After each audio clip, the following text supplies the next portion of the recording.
Hello everybody, this is RMS500 again. The 500 is silent. And this is a bit of an introduction episode to my next Let's Play. And it will be in the Sonic Gems collection. Stop it. I'm not using the memory card. But it will be of the Sonic Gems collection. It will be of Sonic CD. I've actually, like I said, I mentioned it at the end of Kirby 64. I mentioned that it was a blind Let's Play I recorded back in November of last year, so it's been about 4 months since I recorded it. And I wanted to say that a few things is that time I hadn't actually fixed all the recording problems that I had at the beginning, like. The sound's not going to be as good as it's been, such as it's been fixed in most of Double Dash and all of Kirby. It's been good sound. It'll be probably of a lower volume than compared to what it usually is. I'm not sure exactly what I'm trying to say here. I'll be going over, I'll read the manuals to give you an idea of the story, since it just kind of drops you in, and I'll be playing the opening here in this episode, since I didn't really play very well in the very first episode because of sound problems. You couldn't even hear it, which is kind of sad. It looks a little bright. Hopefully it will translate well, but the screen I mean, but before I do, I kind of want to thank all of my subscribers, my new subscribers that have joined within the past couple weeks. It jumped from one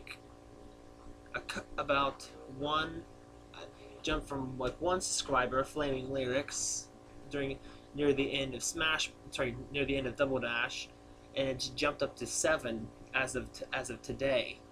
I'd like to thank everybody who subscribed within the past couple weeks and have taken the time to actually check my channel out. Most of you I've already thanked personally on your channels and stuff. A couple of them you already also do Let's Plays too. So I thank you for taking the time to check me out and to subscribe and such. If there's anyone I haven't thanked, personally, there's only one person I haven't thanked yet. I'm gonna be doing that after I'm done with this.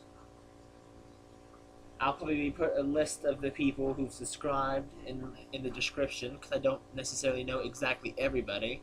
So kind of shouting out and stuff like that, or mentioning them in the video might be kind of unfair or whatever. But I'd like to thank everybody who subscribed. God, there we go. That's the controls. I haven't done this in ages. So, but yeah, I want to thank you all for subscribing, and such, for taking the time.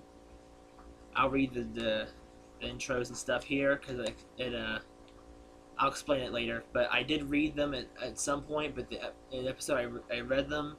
It's kind of a backtracking episode. Let's put it this way, one of the themes of this Let's Play, because it's blind, is having troubles with saving the game. So I'm going to be reading this. This is, I think, the arcade version, not the actual canon thing. Sonic, where are you going now? Sonic the Hedgehog looked over his shoulder at Princess Sally, the young hedgehog who was racing hot on his heels. To Never Lake, he called back. Why Never Lake?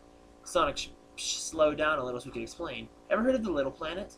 Isn't that the tiny world that orbits our Mobius? Princess Sally asked. The one with the special stones that alter time and change everything around them? I've heard that the planet's full of places that are completely ignored by the passage of time.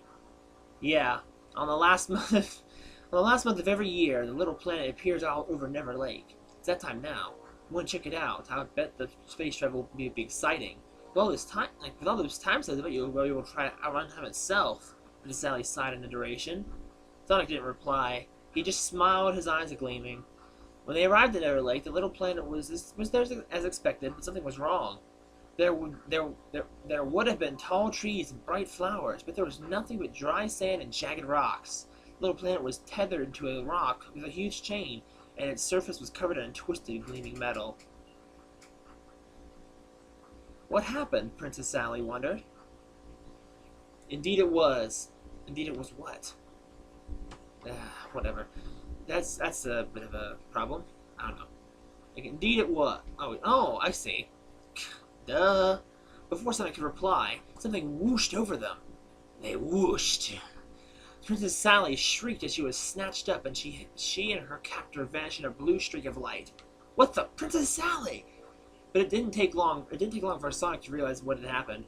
It had to be one of Dr. Robotnik's tricks. Indeed it was. Upon discovering the location of the little planet, the evil Dr. Robotnik and his robot cronies had immediately set out converting it into a giant fortress. When Robotnik saw Sonic approaching, he dispatched his prize creation, the Metal Sonic, to grab Sally and lure his arch-enemy into danger. How convenient, Robotnik crowed, bouncing like a little malicious rubber ball. This time my scientific expertise will crush you. Once all the time zones are in my hands, I will be able to manipulate time and conquer the world. Ho ho ho ho! Sonic stood on a rock and thought. Robotnik had control of the little planet. He had Princess Sally, and soon he would have the time stones. But not if Sonic got to them first. His adventure on the little planet was going to be more exciting and dangerous than he'd planned. It's time to get a move on. Not sure how exactly that relates to the Sega CD was what it's from. That, even though Sally has nothing to do with this game, as far as I know. And this is with the Sonic CD, I think, for PS. And this is probably the one it actually thinks. It's Sonic to the rescue. The dastardly Dr. Robotnik has kidnapped the lovely Amy right before your eyes. What's more, he's transformed the once peaceful little planet, the tiny world, into containing priceless time stones, into a barren fortress. And he's put his most evil creation, Metal Sonic, in charge. The entire world is in your hands. You must warp into the new dimensions and rescue Amy, reduce the rusted-fisted Dr. Robotnik and his bucket of bolts into scrap, and return the little planet into the serene, bountiful wonderland it once was. Time is of the essence, Sonic. You better get a move on. Those are the manuals for the game, because as soon as I started playing the first episode, you'll see I didn't know about the manual, so I kind of just jumped in the game, not knowing what the heck it was even about. But that's really all I have to say. I've read the manuals, that way you guys, if you haven't played it, you kind of know what the plot is too, because I didn't know what it was either. And, well, I've thanked everybody already, and I've kind of explained the problems. There's not much else to say for this introduction episode. I apologize if it's a little too long. Most of it was just reading the manual. So, if the A button would work, I'm going to just show the opening sequence of Sonic CD and call this opening done.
And that does it for this introduction episode. Thank you everyone for watching. I hope you will join me for the first episode. of Sonic CD Blind.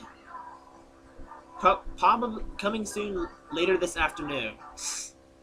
As long as this actually gets up soon, because lately videos have been taking forever to load.